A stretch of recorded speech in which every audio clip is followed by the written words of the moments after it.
விஜயோடைய கட்சிக்காரங்க இருக்காங்கல்ல, டிவிகேல ஜெயிச்ச எம்எல்ஏக்கள், அவங்கள சில பேரை கட்டாயமா முத்துவேல் கருணாநிதி ஸ்டாலின் ஆட்கள் பார்த்து பேசிக்கிட்டு இருக்காங்கன்னு நான் நம்புறேன். என்ன வேணும் ஸ்கூலுக்கு, எல்லாமே இங்க இருக்கு. Super Saravana stores, Chennai, Madurai, Kovai. கர்நாடகாவில் உள்ள காங்கிரஸ் கட்சி தான் சொல்லுது, தமிழ்நாட்டில் இருக்கக்கூடிய விஜய் என்ன பெரிய இவரா, அவர் கேட்டா நாங்க தனி கொடுத்துருவோமா, அதெல்லாம் கொடுக்க முடியாதுன்னு கேவலப்படுத்தி சொல்லுது நம்ம சிஎம். காங்கிரஸ் தலைமை பீடமான சோனியா காந்தியையும் ராகுல் காந்தியையும் பார்த்துட்டு வந்துதானே டிகே சிவகுமார் சொல்றாரு. அப்ப நீ என்ன சொல்லியிருக்கணும், விஜய் என்ன பண்ணிருக்கணும், விஜய் என்ன பண்ணிருக்கணும், வேற ராகுல் கிட்ட தானே போய் சொல்லணும். இவர் எதுக்கு போய் பிரதமருக்கு ஆள்ல விழுகிறாரு? நீ என்ன பண்ண ராகுல் காந்தி? ஒரு 300 ஏக்கர் இடத்த அந்தமான் ஐலாண்ட்ல மோடி ஐயா நேவல் பேஸ் அமைக்க போறாரு, அதுக்கு மரத்தை வெட்டுறாருன்னு சொல்லி போய் நின்று அழுதியா இல்லையா? நீ அதுக்கு வீடியோ போட்டிருக்காரு ராகுல் காந்தி. இப்ப இந்த மேகதாது பிரச்சனை பெருசாகும் போது எனக்கு தெரிஞ்ச இந்த திமுக காரனும் அதிமுக காரன் எவனாச்சும் ஒருத்தன் நான் உண்ணாவிரதம் இருக்கிறேன்னு டிராமா ஆடுவான் பாருங்க. எனக்கு தெரிஞ்சு ஆகுறது நடக்கிறதுன்னு நான் நினைக்கிறேன். விஜய் ஓரளவுக்கு புத்திசாலியா இருந்தா அவரே நான் உண்ணாவிரதம் இருக்கிறேன்னு ஆரம்பிச்சாலும் ஆரம்பிப்பார். காங்கிரஸ் கூட இருப்பாங்களே, சொல்ல வேண்டியதான். மக்கள் என்ன நினைக்க போறான், அட நமக்காக ஒருத்தன் இதை பண்றானேன்னு நினைப்பான். விஜயோடைய கட்சிக்காரங்க இருக்காங்கல்ல, டிவிகேல ஜெயிச்ச எம்எல்ஏக்கள், அவங்கள சில பேரை கட்டாயமா முத்துவேல் கருணாநிதி ஸ்டாலின் ஆட்கள் பார்த்து பேசிக்கிட்டு இருக்காங்கன்னு நான் நம்புறேன்.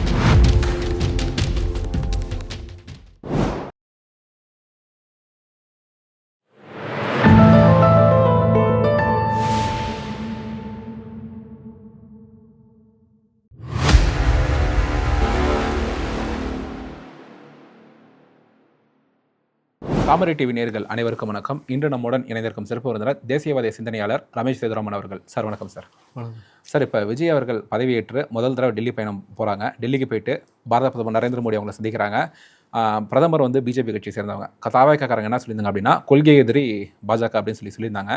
அந்த பாஜக கூட ஸ்டாண்ட்ஸ் கரெக்டாக இருக்காங்களா? தாவேக்கா அரசாங்கம் பாஜக கூட உறவு கரெக்டாக வச்சுக்கிறாங்களா, இல்லை எந்த மாதிரி வச்சுக்கணும்னு சொல்லி நீங்கள் நினைக்கிறீங்க? ப்ளஸ் இப்போ ஒரு மேகதாது அணை பிரச்சனை வர வந்துட்டு இருக்கு, இதை எப்படி விஜய் அரசாங்கம் ஹேண்டில் பண்ணுறாங்கன்னு நினைக்கிறீங்க?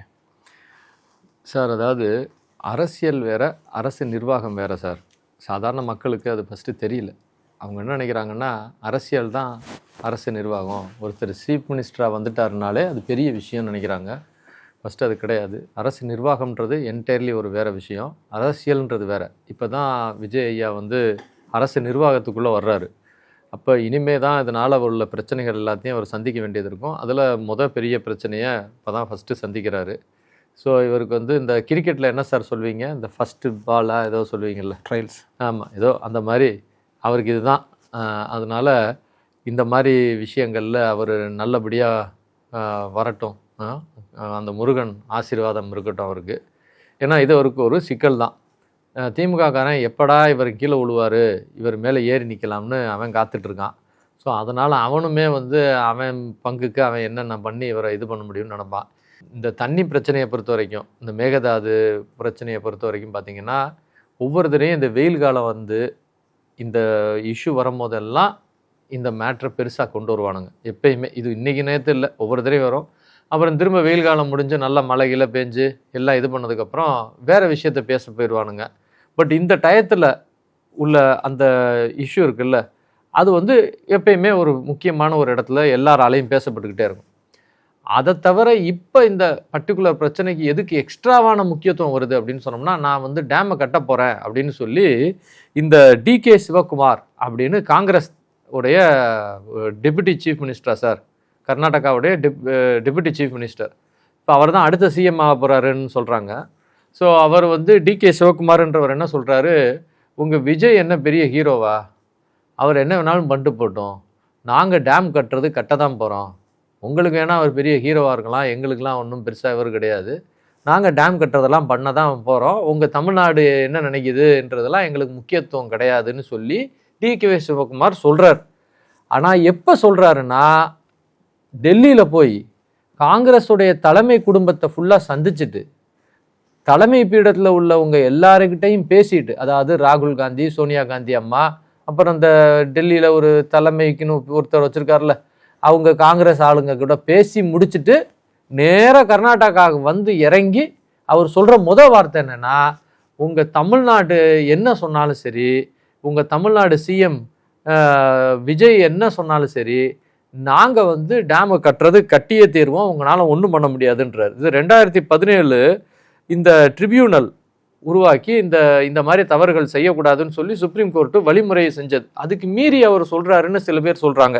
அது என்னன்னா, லோவர் லைபீரியன் ஸ்டேட்ஸ், அதாவது 50% மேலே அந்த தண்ணி ஓடி வருது இல்லைங்களா, அது கீழே உள்ளக்கூடிய ஸ்டேட்டு தமிழ்நாடு, இவங்களுடைய பர்மிஷனோட தான் இதையும் செய்யணும்னு சொல்லி அந்த ட்ரிபியூனல் சொன்னதுக்கு மீறி இவங்க பண்ணுறாங்க அப்படின்னு சில பேர் சொல்கிறாங்க. ஆனால் காங்கிரஸ் என்ன சொல்லுது அப்படின்னா, விஜய்க்கு ஓட்டு போட்டாங்கல்ல மக்கள், அவங்கள முக்காவாசி பேர் வந்து பெருசாக இது என்ன ஏதுன்னு யோசிக்காத மக்கள். அவங்களுக்கு வந்து எப்படி இருந்தாலும் விஜய்க்கு தான் ஓட்டு போட போகிறாங்க. ஸோ தண்ணி வருதோ வரலையோ அவங்களுக்கு இதெல்லாம் முக்கியம் இல்லை. ஒரு ஆவரேஜான ஆளுகிட்ட போய் காவிரி தண்ணிடா அப்படின்னா, விஜய் ரசிகர்களுக்கு காவிரி தண்ணி பிரச்சனை இதெல்லாம் ஏதாவது தெரியும்னு நினைக்கிறீங்களா? நீங்கள் என்ன நினைக்கிறீங்க? உங்களுக்கு இதெல்லாம் தெரியுமா? கொஞ்சம் குறைவு தான் சார், ரொம்ப கம்மியானவங்களுக்கு தெரியும். இனிமே அவங்க தெரிஞ்சுக்கிட்டா உண்டு. ஏன்னா இப்போ தானே அரசியலுக்குள்ளே வர்றாங்க, என்ன தெரிஞ்சுக்கணும். ஸோ அந்த தண்ணி வர்றனால தான் நம்ம சைடில் டெல்டா மாவட்டங்களில் பல பேருக்கு வந்து விவசாயம் பண்ண முடியுது. அந்த விவசாயத்திலேருந்து வரக்கூடிய அரிசி, கோதுமை, காய்கறியை தான் நம்மெல்லாம் சாப்பிட்றோம் காலையில். ஸோ நம்ம சாப்பாடுக்கு காரணம் அங்கேருந்து வர்ற அந்த தண்ணி தான். இப்போ அந்த தண்ணியை நிப்பாட்ட போகிறாங்க. இந்த டேமை கட்டிட்டாங்கன்னா அந்த தண்ணி நின்றும் அப்படின்னு சொல்லி இங்கே உள்ளவங்க பேசுகிறாங்க. அது எதனாலனா, இந்த டேம் வந்து மொத்தம் 9,000 கோடி ரூபா மதிப்பீட்டில் கட்ட போட்டதா சொல்கிறாங்க. 30,000 கோடி ரூபானா இன்னும் கூட 10,000 கோடிக்கு மேலே போயிடும், கட்ட போகிறதா சொல்கிறாங்க. அதோடைய கெப்பாசிட்டி வந்து 67,000 மில்லியன் கியூபிக் ஃபீட்டு கெப்பாசிட்டின்னு சொல்கிறான். அதாவது 1.9 லட்சம் கோடி லிட்டர் தண்ணியை வந்து தேக்கக்கூடிய டேம், மிகப்பெரிய டேம் அப்படின்றான். அது வந்து பெங்களூருக்கு 25 to 50 வருஷத்துக்கு தண்ணி பிரச்சனையை தவிர்க்கும்ன்றான். ஏன்னா அந்த பெங்களூர் நகரம் இருக்கு இல்லையா, அதில் நிறைய சின்ன சின்ன இது பேர் என்ன, பாண்டுலாம் நிறையா வச்சுருந்தாங்க, ரிசர்வாயர்ஸ். இவன் பெங்களூர் நகர வளர்ச்சி வளர என்ன பண்ணிட்டான், அந்த ஏரி எல்லாத்தையுமே அடைச்சு அங்கே ஃபுல்லாக பில்டிங் கட்டினான். எப்படி மெட்ராஸில் எல்லா ஏரியும் அடைச்சு பில்டிங் கட்டிட்டு தானே ஒவ்வொரு தடவை மழை பெய்யும் போதும் தண்ணிக்குள்ளே தவக்கால மாதிரி நீந்திக்கிட்டு இருக்கானுங்க மெட்ராஸ்காரனுங்க. அதே மாதிரி அவன் என்ன பண்ணிட்டான்னா, பெங்களூர்லையுமே அந்த ஏரிகளை எல்லாம் அடைச்சிவிட்டு அங்கெல்லாம் பில்டிங் கட்டிவிட்டான். இப்போ அங்கே தண்ணி பிரச்சனை பெரிய பிரச்சனை ஆயிடுச்சு. இப்போ அந்த தண்ணி பிரச்சனை, பெங்களூருக்கு தண்ணி பிரச்சனையை சால்வ் பண்ணோம்னா இந்த மேகதாது அணையை நான் கட்டியே தீர்வேன்னு சொல்லி இந்த DK சிவகுமார் ஒத்த காலில் நிற்கிறாப்புல. இப்போ அந்த இதை கட்டினானா நமக்கு வர்ற தண்ணி போயிடும்னு நம்ம ஆளுங்க கட்டுறாங்க. இதில் என்னன்னா, இந்த மொத்த அணையோடைய டெப்த்து, அதோடைய ஆழம் வந்து 99 மீட்டர் ஆழம் படுத்திருக்கிறானா, 737 மீட்டர் நீளமா மொத்தம் 5000 ஹெக்டேரு ஃபாரஸ்ட் நிலத்தை வந்து இது வந்து தண்ணிக்குள்ள அமுக்கி தான் இந்த டேம் உருவாக போதான். 5000 ஹெக்டேர் ஃபாரஸ்ட் நிலம் அது வந்து அந்த தண்ணிக்குள்ளே போயிடும், டேமோடைய தண்ணிக்குள்ளே போயிடும். எல்லா மரம் கிரம் எல்லாம் இது அழிஞ்சு போகும். அங்கே மிருகங்கள்லாம் இனிமேல் வாழ முடியாது. இப்போ இதை பற்றி நிறையா இந்த மிருகங்களை பாதுகாக்கணும்னு நினைக்கிறாங்க, இந்த வைல்ட் லைஃப் எல்லாம் பாதுகாக்கணும்னு நினைக்கிறவங்கலாம் அவங்களும் ஒரு சைடு போராடிக்கிட்டு இருக்காங்க. அதில் ஒருத்தர் வந்து ட்விட்டரில் பதிவு போட்டிருக்கிறாரு. அவர் என்ன சொன்னார், ஏண்டா 5000 ஹெக்டேர் நிலம் கர்நாடகாவில் உள்ள டென்ஸ் ஃபாரஸ்ட், புலிகள் சரணாலயம், அது வந்து தண்ணிக்குள்ளே போகுது. நீ என்ன பண்ண ராகுல் காந்தி, ஒரு 300 ஏக்கர் இடத்த அந்தமான் ஐலாண்ட்ல வந்து மோடி ஐயா வந்து நேவல் பேஸ் அமைக்க போறாரு, அதுக்கு மரத்தை வெட்டுறாருன்னு சொல்லி போய் நின்று அழுதியா இல்லையா? நீ அதுக்கு வீடியோ போட்டிருக்காரு ராகுல் காந்தி. நீங்க முடிஞ்சா அந்த இன்டர்செக்ட்ல வந்து கட் பண்ணி போடுங்க அவர் போட்ட வீடியோவை. அப்ப ஒரு 300 ஏக்கருக்கு மரத்தை வெட்டி இந்தியாவை பாதுகாக்கிறதுக்காக நேவல் பேஸ் அமைக்கிறாரு மோடின்னு சொல்றதுக்கு நீ போராடினிய ராகுல் காந்தி. இப்ப 5000 ஹெக்டேர்னா எத்தனை 1000 ஏக்கர் பாருங்க. 5000 ஹெக்டேர் பூமியை காடை அழிச்சு அந்த இடத்துல டேம கட்ட போறானே, இதுக்கு போராட வேண்டியதானே ராகுல் காந்தி. ராகுல் காந்தி என்ன பண்றாப்புல, அமைதியா இருக்காப்புல. ஏன்னா நல்லா தெரிஞ்சுக்கணும், காங்கிரஸ் அப்படின்ற கட்சி இருக்கு இல்லையா, அது ஒவ்வொரு தடவையும் தமிழ் இன விரோதியா தான் இருக்கு, தமிழ் இன துரோகியா தான் இருக்கு. இப்ப தமிழர்கள் ஸ்ரீலங்காவில் பல ஆயிரம் பேர் செத்தம் பார்த்தீங்களா, அதுக்கு காரணம் யாருங்க? இந்த காங்கிரஸ் தான். பல ஆயிரம் பேரை நம்மளை கொன்று, அதுவும் இந்த பிரபாகரன் ஐயாவுடைய பையனெல்லாம் கடைசி அந்த பிஸ்கெட் சாப்பிட்டுட்டு இருந்தாரு, அதுக்கப்புறம் ஒரு நெஞ்சில் ஷூட் பண்ணி கொண்டாங்க பார்த்தீங்களா. ஒரு டிவி சேனல்ல பேசுற ஒரு பொண்ணுக்கு எவ்வளவு கொடூரமான சம்பவங்களை நிகழ்த்தி இன்னைக்கும் இன்ஸ்டாகிராம்ல போய் பார்த்தீங்கன்னா அந்த வீடியோலாம் இருக்குங்க. கொடூரமா எத்தனை ஆயிரம் தமிழர்களை கொன்னானுங்க. இவ்வளவுக்கும் காரணமானது யாரு? காங்கிரஸ். அப்ப தமிழ் இனத்தையே அழிச்ச காங்கிரஸ் இன்னைக்கு பேர் என்ன, தமிழர் வெற்றி கழகத்தரம் டிவிக்கு அவங்களோட கூட்டணியில உட்காந்துருக்குறாங்க. இதே காங்கிரஸ் தான் நம்மளுடைய அந்த தீவு இருக்கு இல்லையா, அது என்ன தீவு தம்பி? கச்சத்தீவை ஸ்ரீலங்காக்காரனுக்கு கொடுத்தது. கச்சத்தீவை கொடுத்தது மாத்திரம் இல்ல, கச்சத்தீவை கொடுக்கறது மூலியமா ஆல்மோஸ்ட் 300-400 மைல், இந்த மைல்னு சொல்லுவாங்க, இந்த கடல்ல ஒரு மைல், அந்த மைலுக்குரிய அந்த அந்த கடல் பரப்பை எல்லாத்தையுமே ஸ்ரீலங்கா கொடுத்துட்டான். ஏன்னா அந்த பார்டர்ல இருந்து அப்படியே போயிடுச்சு அவனுக்கு. சோ நம்ம போய் அங்க மீன் பிடிக்க போறான்னு வச்சுக்கோங்க, நம்ம பையில பிடிச்சி கூட்டு போய் அவனை அடிக்கிறது கொல்றதுன்னு இத்தனை நாளா ஸ்ரீலங்கா பண்ணிட்டு இருந்தான். பிஜேபி ஆட்சிக்கு வந்ததுக்கு அப்புறம் தான் இந்த கடலோர மீனவர்களை கொலை செய்யறது நின்றுச்சு. காங்கிரஸ் ஆட்சியில் இருக்கிற வரைக்கும் வாரத்துக்கு 4 பசங்களை கூட்டு போய் கொண்டுட்டே இருந்தானப்பா. ஆனா தமிழக மீனவர்களை கொலை செஞ்சதுக்கு கைகூலியா இருந்தது காங்கிரஸ். தமிழ் இன மக்களை ஸ்ரீலங்கால மொத்தமா கூண்டோட கொலை செஞ்சதுக்கு கைகூலியா இருந்தது காங்கிரஸ். தமிழ்நாட்டில் உள்ள அந்த தீவை, தமிழ்நாட்டுக்குரிய தீவை ஸ்ரீலங்காவுக்கு தாரவாத்தது காங்கிரஸ். இன்னைக்கு தமிழ்நாட்டை பாதுகாக்கணும்னு மோடி நேவல் பேஸ் அமைக்கிறாரு, அது பண்ணக்கூடாதுன்னு சொல்லி திரும்பவும் அங்க பிரச்சனையை பண்ணிட்டு உட்காந்துருக்கிறது இதே காங்கிரஸ். இந்த காங்கிரஸ் தான் இப்ப தமிழ்நாட்டுக்கு தண்ணி கொடுக்க கூடாதுன்னு சொல்லி, ஏன்னா நிறைய பேருக்கு நம்ம தமிழ்நாட்டு பசங்களுக்கே தெரியாது கர்நாடகாவில் ஆட்சி செய்யறது யாரு, காங்கிரஸ் தானே. அதை இவங்களுக்கு தெரியாது. இந்த டிவி கேக்கு ஓட்டு போட்டாங்களே அவங்களுக்கு தெரியாது தமிழ்நாட்டை ஆட்சி, அதாவது கர்நாடகாவை ஆட்சி செய்யறது காங்கிரஸ் தான். டி.கே. சிவகுமார்ன்றது காங்கிரஸ் கட்சியை சார்ந்தவர். அவங்க காங்கிரஸ் கட்சி தான் சொல்லுது உங்களுக்கு நாங்க தண்ணி கொடுக்க முடியாது.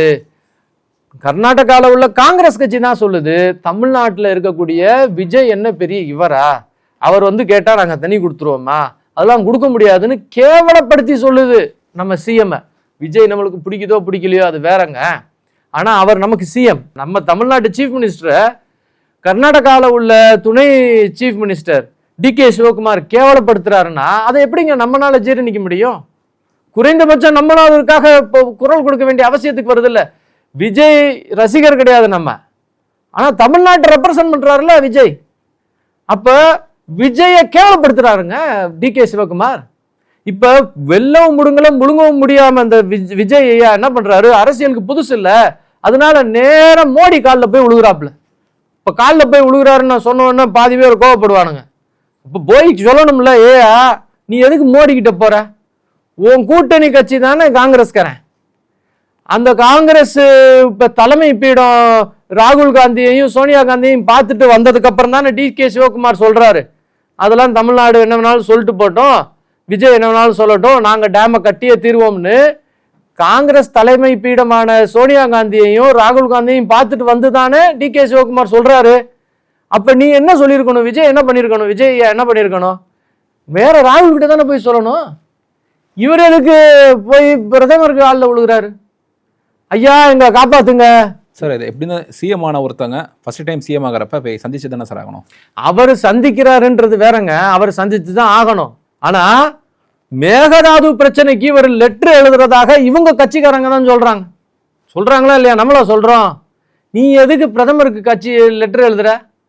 ஏன் இன்னைக்கு இல்லை நிலைமையில போன் பண்ணா எடுக்க போறாரு, அவ்வளவுதானுங்க. இன்னைக்கு இன்டர்நெட் அது இதுன்னு என்னமோ வந்துருச்சு. போன் பண்ணா ரெக்கார்டா இருக்காது, லெட்டர் அனுப்பிச்சா ஒரு ரெக்கார்டா இருக்கும்ல. என்ன ரெக்கார்டா இருக்காது, ட்விட்டர்ல போடுறதே ரெக்கார்டுன்றாங்க. இவரு இன்னும் அடுத்து என்ன புறா தூது விட போறாங்களா? இவங்க சும்மா ஏதாவது ஒன்று சொல்றதுக்கு நம்ம எல்லாம் காதுல பூ சுத்திக்கிட்டு உட்காந்துருக்குமா? என்னங்க ரெக்கார்டு? இப்போ இது வரைக்கும் விஜய் அவர்கள் தனிச்சு போட்டி போட்டிருக்காங்க, அதாவது ஒரு எலெக்ஷன் போட்டி போட்டிருக்காங்க, தனிச்சு போட்டி போட்டிருக்காங்க. மக்கள்லாம் வந்து இரு ஜாம்பவான்களையும் எதிர்த்து தனிச்சு போட்டி போடுறாங்க அப்படின்னு சொல்லிட்டு மக்கள் அவருக்கு வந்து வரவேற்பு கொடுத்தாங்க, நிறைய மக்கள் வாக்களித்தாங்க. இப்போ திமுக கூட இருந்த கூட்டணி கட்சிகளோட ஆட்சியில் இருக்காங்க. இந்த ஆட்சி தொடரணும்னா அவங்க கூட கூட்டணி வச்சே ஆகணும். இப்போ அடுத்து எலெக்ஷன் சந்திக்கிறப்ப விஜய் அவர்கள் ஒரு கூட்டணியை வச்சு எலெக்ஷன் சந்திக்க போகிறாங்க, காங்கிரஸ் கூட இருப்பாங்க. முன்னாடி மாதிரி வாக்குகள் எடுப்பாரா, இல்லை கூட்டணினால இன்னும் ஜாஸ்தியாக வாக்கு எடுப்பாரா? சார், நம்ம அடிப்படையில் ஒரு விஷயம் நல்லா தெரிஞ்சுக்கணும். கொஞ்ச நாளைக்கு முன்னாடி தான், ஐ திங்க் 3 நாள் தான் ஆகுதுன்னு நினைக்கிறேன், நம்ம திமுக கழக மெம்பர்ஸுக்கு மத்தியில் இளைஞர் அணி கூட்டத்தில் இவர் பேசினார் பார்த்தீங்களா, உதயநிதியும் ஸ்டாலின் ஐயாவை பேசும்போது அவர் என்ன சொன்னார், இன்னும் சில வருடங்களில், இன்னும் சில மாதங்களில், அவர் சொன்ன கரெக்டான வார்த்தை, இந்த பர்டிகுலர் டிவிகே ஆட்சி கலைக்கப்படும்னார். ஞாபகம் இருக்கா? 5 மாசத்துல 5-6 மாசத்துல ராஜ்மோகன் அவர்கள் என்ன சொன்னாங்கன்னா, அடுத்த 50 வருஷத்துக்கு தாவேக்கு ஆட்சி தான் கலைக்கப்படும்னு சொன்னாரா இல்லையா? சொன்னார் சார். நம்ம சொல்லலைங்க, சொன்னது யாருங்க? திமுக தலைவர் ஸ்டாலின் அவர். ஆமா, முத்துவேல் கருணாநிதி ஸ்டாலின். அவர் என்ன சொன்னாரு, நாங்க வந்து இந்த விஜய் ஐயாவுடைய ஆட்சியை கலைக்க போறோம் அப்படின்னு அவர் சொன்னார். இதை எத்தனை டிவிக்கு இளைஞர்கள் அதை கேட்டாங்க? அதை கேட்டாங்கன்னா அவங்களுக்கு ஒரு விஷயம் உரைக்கணும். அப்ப இந்த ஆளு சொல்றாப்லையே, இவங்க அப்பா இதானே பண்ணாப்புல, எம்ஜிஆர் ஆட்சி இப்படித்தானே கலைச்சாங்க, ஒவ்வொரு தடவையும் உள்குத்து வச்சு கலைச்சாங்க. அப்போ இந்த ஆள் கலைக்க போறேன்றப்ப எப்படி கலைக்க போறாருன்ற கேள்வி கேட்கணும்ல. இந்த கேள்வியை யாராவது ஒருத்தர் கேட்டாங்க? அதாவது காங்கிரஸ் அங்கிருந்து ஒரு 5 எம்எல்ஏ இங்க போய் சேர்ந்துட்டான், ஐயுஎம்எல் சேர்ந்துக்கிட்டான், இப்போ இவர் பேர் என்ன, திருமாவளவன் சேர்ந்துக்கிட்டாப்புல. இப்போ அந்த கம்யூனிஸ்ட் 2 பேர் மாத்திரம் தான் வெளியே ஆட்சியில பங்கெடுக்காம வெளியே நிக்கிறாங்க. சரி, இந்த திருமாவளவனும் இந்த ஐயுஎம்எலும் சரி எப்ப நம்பலாமா நம்ப முடியாதான்னு தெரியல. அவன் மாறாம போறான்றது நம்மளுக்கு தெரியாது. இந்த சைடு ஒரு டிராமா வேற நடந்துகிட்டு இருக்கு. எது, நம்ம அதிமுகல இருந்து பாதி பேர் பிரிஞ்சுக்கிட்டு போறானுங்க, இங்க எவன் காசு வாங்குறான்னு தெரியாது. 3-4 பேர் அங்க ரெசிக்னேஷன் லெட்டர் போட்டு இங்க வர்றான். இன்னைக்கு எல்லாம் ஒண்ணு சேர்ந்துட்டாங்க சார். அவங்க சொல்றத அவங்க அடுத்த 6 மாசம் கழிச்சு நம்பிக்கையில்லா தீர்மானம் வரும்போது எவன் எவ்வளவு பெட்டியை வாங்க போறான், என்ன வாங்க போறான்றது நம்மளுக்கு தெரியாது தம்பி. இப்போதைக்கு இவங்க சொல்றானுங்க, இவங்க பேச்சை இவங்களே நம்ப முடியாது. இந்த ஒருத்தர் இவரோட விஜய் படத்துல தானே ஒரு டயலாக் இருக்கு, நான் ஒரு தடவை ஏதோ சொன்னா நான் என் பேச்சை நானே கேட்க மாட்டேன்னு. இந்த அரசியல்வாதிங்க எல்லாம் அவங்க எப்பயுமே அவங்க பேச்சை அவங்க கேட்டதே கிடையாது, சொல்லுவானுங்க அப்புறம் மாத்திக்குவானுங்க. ஆனா இந்த பர்டிகுலர் நபர் முத்துவேல் கருணாநிதி ஸ்டாலின் ஐயா, நான் விஜயோடைய ஆட்சியை கலப்பேன்னு சொல்றாருன்னா, என்னைய பொறுத்த வரைக்கும் நான் என்ன நம்புறேன், விஜயோடைய கட்சிக்காரங்க இருக்காங்கல்ல, டிவிகேல ஜெயிச்ச எம்எல்ஏக்கள், அவங்கள சில பேரை கட்டாயமா முத்துவேல் கருணாநிதி ஸ்டாலின் ஆட்கள் பார்த்து பேசிக்கிட்டு இருக்காங்கன்னு நான் நம்புறேன். அடுத்த ஒரு நம்பிக்கையில்லா தீர்மானத்தை அவர் கொண்டு வர போறாரு முத்துவேல் கருணாநிதி ஸ்டாலின் அப்படின்னா, அவரு விஜய்க்குள்ள உள்ள ஆளுகளையே விஜய்க்கு அகேன்ஸ்டா திருப்புறதுக்கு வேலை பார்ப்பாரோன்னு நான் நம்பிக்கிட்டு இருக்கேன்.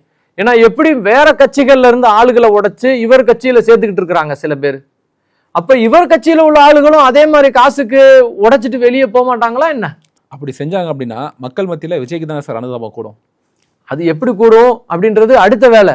ஆனா செய்யணும்னு பிளான் பண்ணனால தானே நான் இந்த ஆட்சியை நான் உடைப்பேன்னு அவர் சொல்றாரு. அப்படி செஞ்சாங்க அப்படின்னா விஜய் அவர்களுக்கு அனுதாபம் கூடும். அப்போ வாக்குகளும் மக்கள் அனுதாபத்துல ஜாஸ்தியா போடுவாங்க. அப்ப அப்படி ஒரு விஷயத்தை எப்படி சார் திமுக செய்வாங்க? அதுக்கு நடுவில் விஜய்க்கு கெட்ட பேரை உருவாக்குறதுக்கு கட்டாயமாக திமுக எல்லா ட்ராமாவும் ஆடிருப்பாங்க. அந்த ட்ராமாவில் ஒன்று தான் இப்போ காங்கிரஸ் கட்சியே இவங்களுக்கு தண்ணி கொடுக்க மாட்டேன் அப்படின்னு சொல்கிற இந்த மேகதாது அணை பிரச்சனை. இந்த மேகதாது அணை பிரச்சனையை பெருசு ஆக்க விஜய்க்கு எப்படி ஒரு பேரை கொண்டு வருவானுங்கன்னா, விஜயா அந்த ஆள் வேலைக்கு ஆக மாட்டாப்புல. இந்த ஒரு ஒரு ஒரு ட்ராமாவில் இந்த இவர் பேசுவார்ல ஒரு சினிமா படத்தில், இவன் அதுக்கு வேலைக்காக மாட்டான்னு ஒரு ஜோக் இருக்குல்ல, வடிவேலு ஜோக்கு. அந்த மாதிரி விஜய் திறமையற்றவர், அவர் ஒரு சிஎம்மா இருக்கிற தகுதி அற்றவர் அப்படின்னு பிளான் பண்ணி பரப்புரை பண்றது தான் இனிமே திமுகவுடைய வேலையா இருக்கும். தொடர்ந்து அந்த பரப்புரை அவங்க பண்ணிக்கிட்டே இருக்க போறாங்க. இப்போ உலகம் ஃபுல்லா போர் வேற, திரும்பவும் ட்ரம்ப் ஆரம்பிச்சிட்டாப்ல, பொருளாதார நெருக்கடி வரும், 10 லட்சம் கோடி ரூபாய் ஏற்கனவே கடன் இருக்குன்னு இவர் வேற சொல்றாப்ல. புதுசா கடன் வாங்க முடியாது, ஏன்னா எல்லா பக்கமும் அடைச்சு விட்டானுங்க, அவங்களே கடன் கொடுக்குறவன்லாம் போர்ல இருக்கிறான். அப்போ புதுசா கடன் வாங்க முடியாது. அப்ப இந்த சூழ்நிலையில விஜய்க்கு நிறைய பிரச்சனைகளை அவர் சந்திக்க வேண்டிய நிர்பந்தத்துக்கு வர்றாப்ல. இந்த சூழ்நிலையில நீங்க நரேந்திர மோடியோடைய உதவி இருந்தா தான் அவர் இங்க நார்மலா ஃபங்க்ஷன் பண்ண முடியும். இவங்க சும்மா விவரம் இல்லாமல் நினச்சிக்கிட்டு இருப்பாங்க. டெல்லியில் உள்ள அரசாங்கம் அவங்களுக்கு பணம் கொடுத்தா தான் இவங்க இங்கே சம்பளமே போட முடியும். அப்போ டெல்லி அரசோட இவங்க இணக்கமாக போகணும். இவங்க சும்மா சண்டை போட்டுக்கிட்டே இருந்தாங்கன்னு வச்சுக்கோங்களேன். பிஜேபி அரசுன்றது வேற, டெல்லி அரசுன்றது மொத்த இந்தியாவே அவங்க தான் ஆட்சி செய்கிறாங்க. தமிழ்நாடு இந்தியாவில் தானே இருக்குது. தமிழ்நாட்டு சிஎம் தமிழ்நாட்டுக்குள்ள ஒரு சின்ன சின்ன வேலைகளுக்கு தான் அவருக்கு பவர் இருக்கு. முக்கிய சக்திகள் முக்கிய பவர்லாம் அவருக்கு கிடையாது. டெல்லிக்காரங்க காசு கொடுத்தா தான் இங்க முதலமைச்சர் இங்க சம்பளமே போட முடியும். அப்போ உண்மையான ஓனர் யாரு? உண்மையான தலைவர் யாரு? பிரதமர் தான் மொத்த இந்தியாவுக்குமே தலைவர். ஒரு கலெக்டர் ஆஃபீஸில் கலெக்டருக்கு அடுத்து தானங்க தம்பி assistant collector. Assistant collector Madurai in charge, மதுரையோட அசிஸ்டன்ட் கலெக்டர் மதுரை இன்சார்ஜ் கிடையாது. மதுரை இன்சார்ஜ் மதுரை கலெக்டர் தான். கரெக்டா? மொத்த இந்தியாவுக்கு இன்சார்ஜ் யாரு? பிரதமர் தான். இவர் வெறும் அசிஸ்டன்ட் தான். சிஎம்ன்றது சீஃப் மினிஸ்டர் அசிஸ்டன்ட் தான். அங்க காசு கொடுத்தா தான் இங்க நடக்கும் காரியம். இப்ப நீங்க அங்கதானே போகணும். நீங்க உங்க கூட இருக்கிறவனே உங்களை எப்படிடா கால வாடுறதுன்றான். இங்க உள்ள 1000 பிரச்சனைகள் இருக்கு. இப்ப இந்த மேகதாது பிரச்சனை பெருசாகும் போது எனக்கு தெரிஞ்சு இந்த திமுக காரனும் அதிமுக காரன் எவனாச்சும் ஒருத்தன் நான் உண்ணாவிரதம் இருக்கிறேன்னு டிராமா ஆடுவான் பாருங்க. எனக்கு தெரிஞ்சு ஆகுறது, எனக்கு நடக்கிறதுன்னு நான் நினைக்கிறேன். விஜய் ஓரளவுக்கு புத்திசாலியா இருந்தா அவரே நான் உண்ணாவிரதம் இருக்கிறேன்னு ஆரம்பிச்சாலும் ஆரம்பிப்பார். காங்கிரஸ் கூட இருப்பாங்களே. சொல்ல வேண்டிதான். மக்கள் என்ன நினைக்க போறான்? அட நமக்காக ஒருத்தன் இதை பண்றானேன்னு நினைப்பான். கொஞ்சம் யோசிக்கிற மக்களா இருந்தா என்னடா திடீர்னு எல்லா பேரும் உண்ணாவிரதம் இருக்கிறேன்னு நினைப்பான். ஆனா ஜெயலலிதா அம்மா இதே பிரச்சனைக்கு தானே உண்ணாவிரதம் இருக்கிறேன்னு ஆரம்பிச்சாங்க.